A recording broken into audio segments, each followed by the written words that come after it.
Welcome to the Cabral Concept, where board-certified naturopath and integrative health practitioner Dr. Stephen Cabral shares how he was diagnosed at the age of 17 with a life-altering illness and given no hope for recovery. It was only after studying and traveling all over the world did he discover how to combine ancient Ayurvedic healing practices with state-of-the-art naturopathic and functional medicine to fully rebalance the body and re-energize it with life. It's time to discover how to get well, lose weight, and finally feel alive again. And now, here's your host, Dr. Stephen Cabral.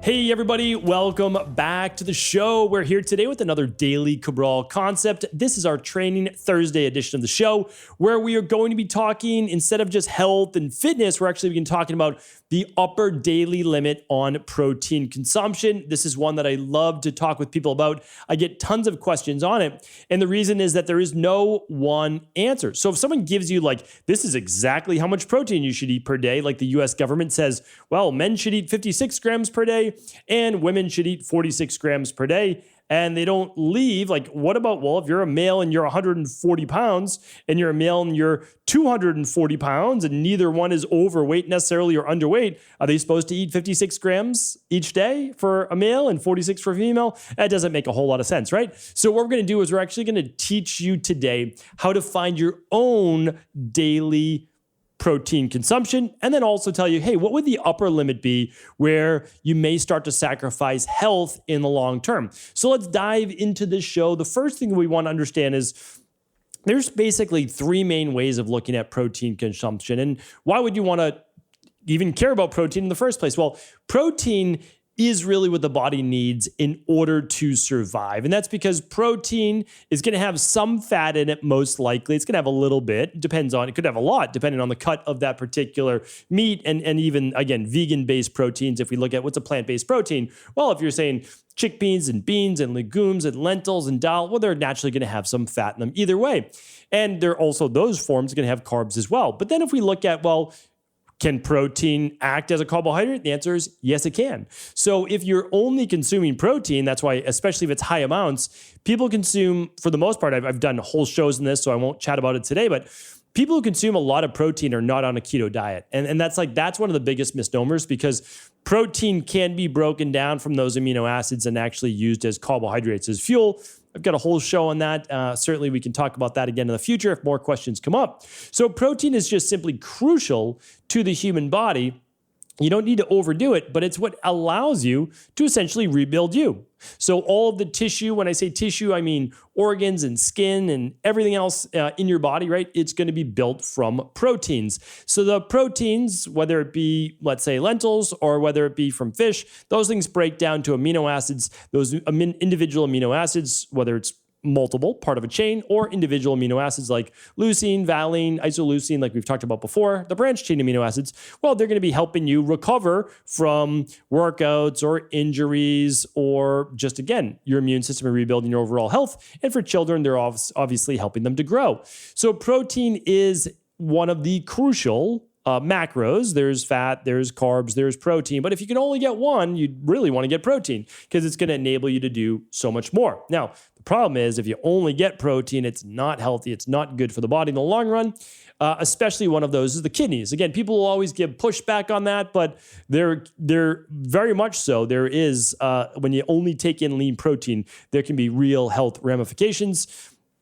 Chatted about this again before in the past. Won't go too deep on it today, but just one caveat before we start to get into your protein. The more protein you consume, the more water you have to consume to just do it safely overall. All right, well, let's find out how to figure out what a safe protein consumption is, because we know that it's so important in order for us to be able to get on a daily basis.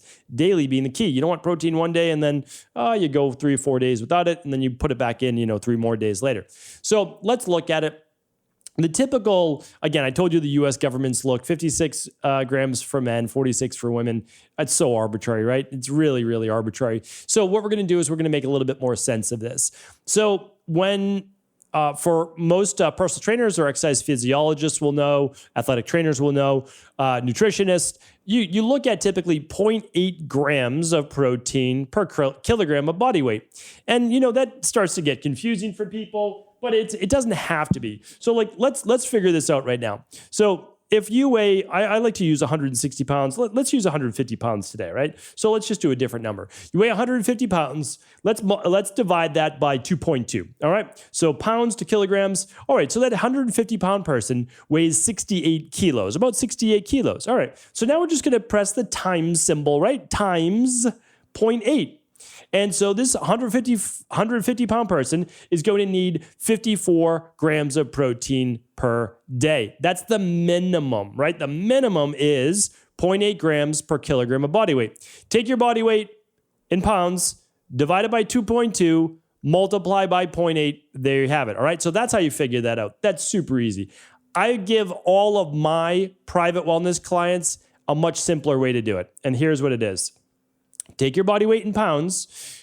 I actually have a lot of international clients that use kilos. I've been using kilos for 20 years just because of weightlifting and exercise and all that. But, it's not challenging, right? Just 2.2. That's the conversion. So pounds divided by 2.2, you've got your kilos. Kilos times 2.2, you've got your pounds, right? So very, very simple. But in pounds, all you have to do is just take half your body weight, and that's the number of grams you want to eat per day if you're an active individual. So I ask my clients to do at least 10,000 steps per day. I ask them to get in 2 minimum weight workouts per week. I ask them to eat about half their body weight in protein per day. If it's a little less, that's okay, right? So this 150 pound person, and I said they got about 54 grams of protein or so per day. Well, in my scenario, it's 75. All right. So I have them at about 75 grams of protein per day. And that is because the people I work with, I really want them to do at least 2 weight training workouts per day. I want them to be more active, getting their 10,000 steps. I'm just getting them to have a more active lifestyle. They might be doing some sauna. So there's going to be more repair needed. And also, I know that if I get a little bit more protein in their diet, what does it do? Well, it keeps them satiated because I have a podcast again. If you're hungry within 90 minutes of eating, you most likely didn't get enough fiber and protein, okay?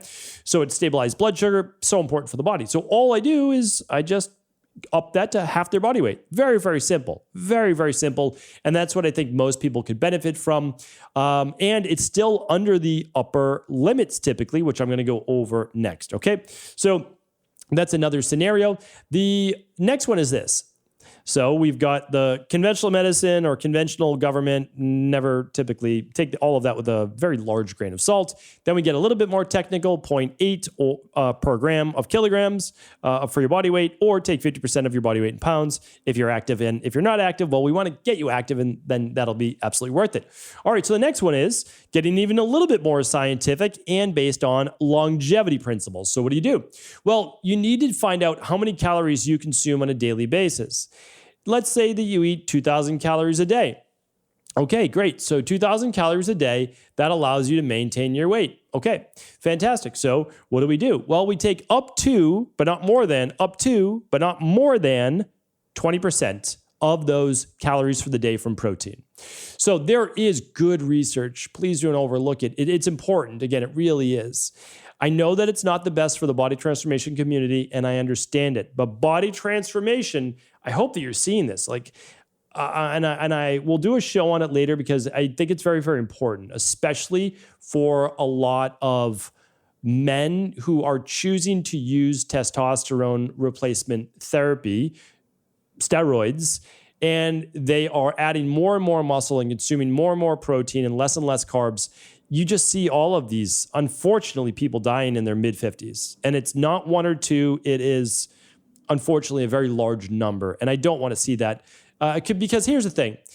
It's a trade-off. And if the trade-off is your life, it's just not worth it. It's just not worth it. But I'll do a separate show on that. Everyone is here to live their own life. And I'm not here to judge. I actually work with many of those people, and I try to help them to the best of my ability maintain health, doing everything else right. Okay, but anyway, so here's the thing.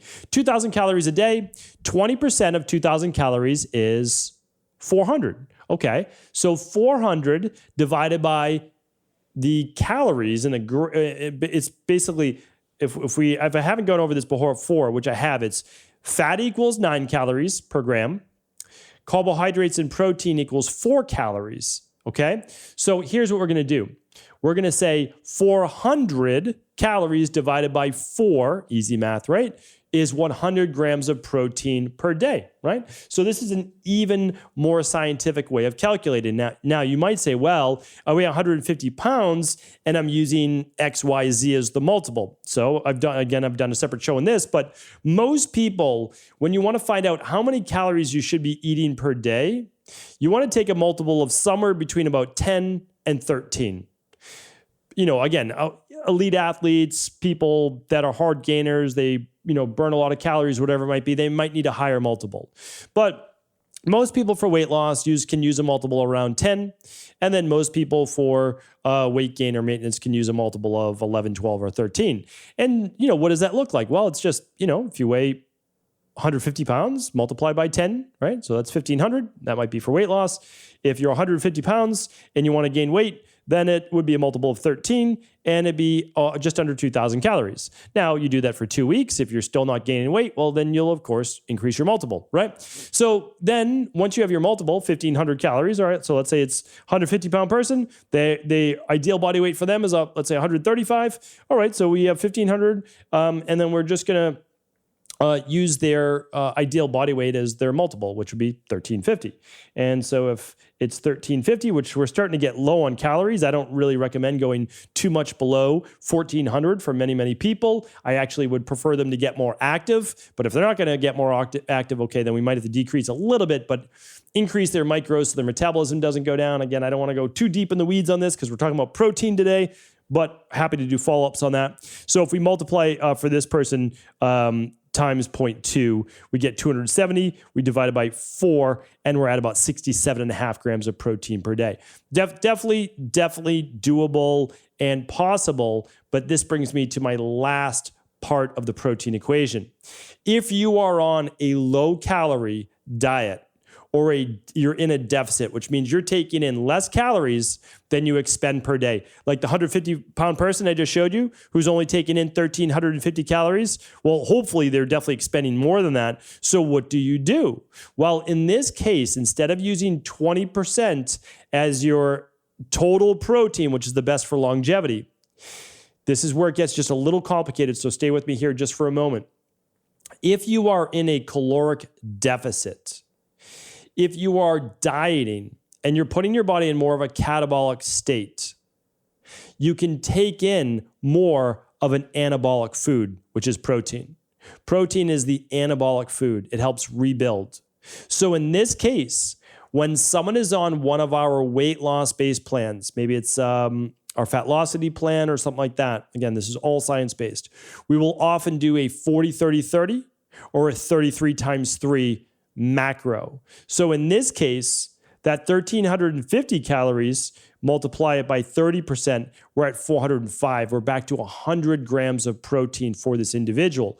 Why do we do that? Here's why we do it. One, it's not forever, right? So we're talking about 12 to 16 weeks to help this person lose that 15 pounds maximum. I mean, that's only literally a pound a week. So that would not be difficult for us. And then we start to creep back up in some of those carbohydrates, and then we start to move back down, healthy carbohydrates, of course, and then we move back down on their protein for longevity-based reasons, just to get closer to the 20% of their macros. But as their body becomes more metabolically active, the truth is they're going to be able to burn more calories per day. That's always the goal. The goal is not to eat less. The goal is to burn more. That is truly what we want to be doing, because you can only eat so little, and when you eat less and less, you actually lose micronutrients, which nobody talks about, right? Like if it fits your macros, okay, well, what about micros? What if you're not getting all your vitamins and minerals that you need for the day? What if you're not getting your antioxidants, right? There's so much that goes into this. Sulfur-based amino acids for phase 2 detox.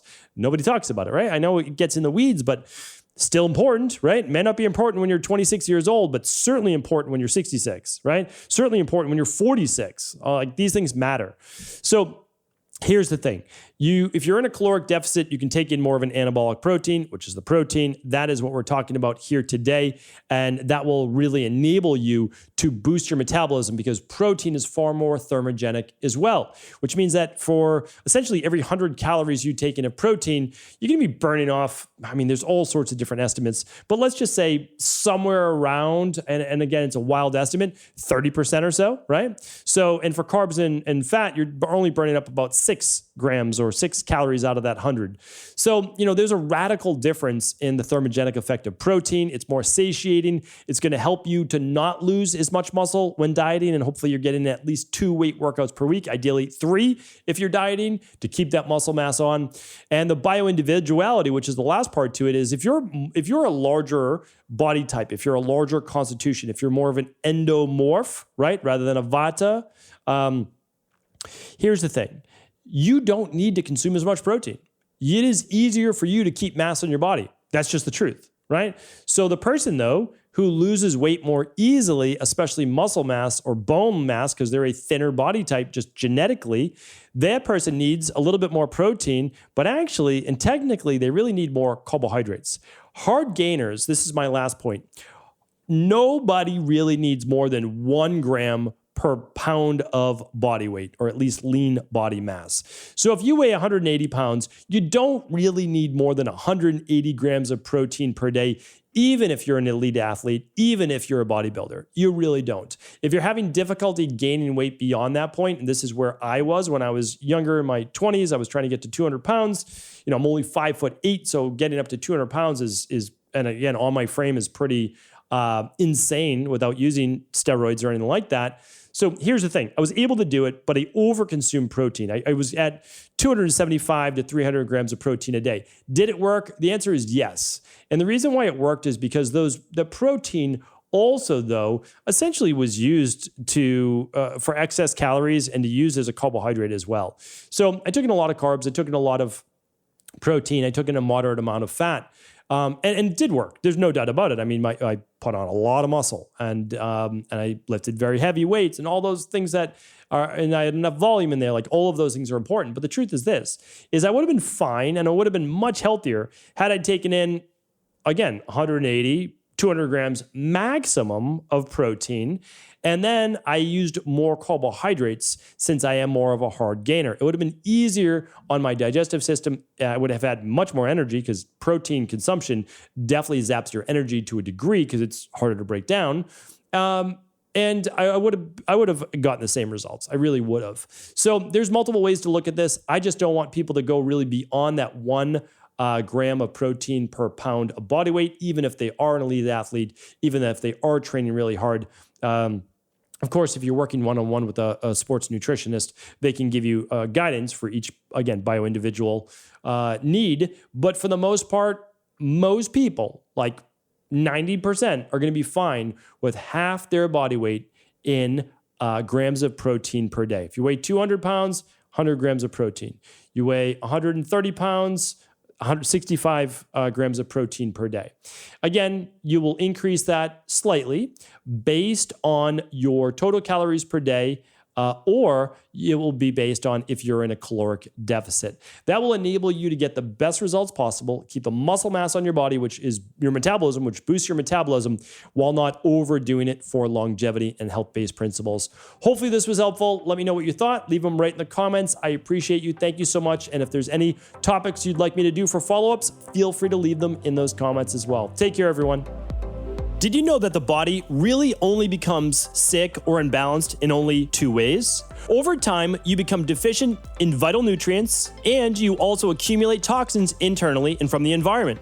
As those nutrients diminish and you increase your total toxic load, your body then begins to show the first signs of dis-ease. It's actually quite predictable, and the good news is that if we know how you began to fill up that proverbial rain barrel, we also know how to empty it to begin the healing process. I was fortunate enough to learn this ancient healing process from my mentor after suffering from debilitating diseases for close to a decade. It was only when I began to implement these techniques did I finally overcome my illnesses and go on to live a life of energy and vitality that I now enjoy. I'd like to share with you now what I discovered after traveling all over the world and how to combine the best of ancient healing wisdom with state-of-the-art science. Allow me to teach you exactly how I've been able to help over 250,000 people to empty their rain barrel and begin to transform their body and lives into what they've always hoped they could be. To get your copy of the international bestseller, The Rain Barrel Effect, simply go to stephencabral.com/rainbarrel.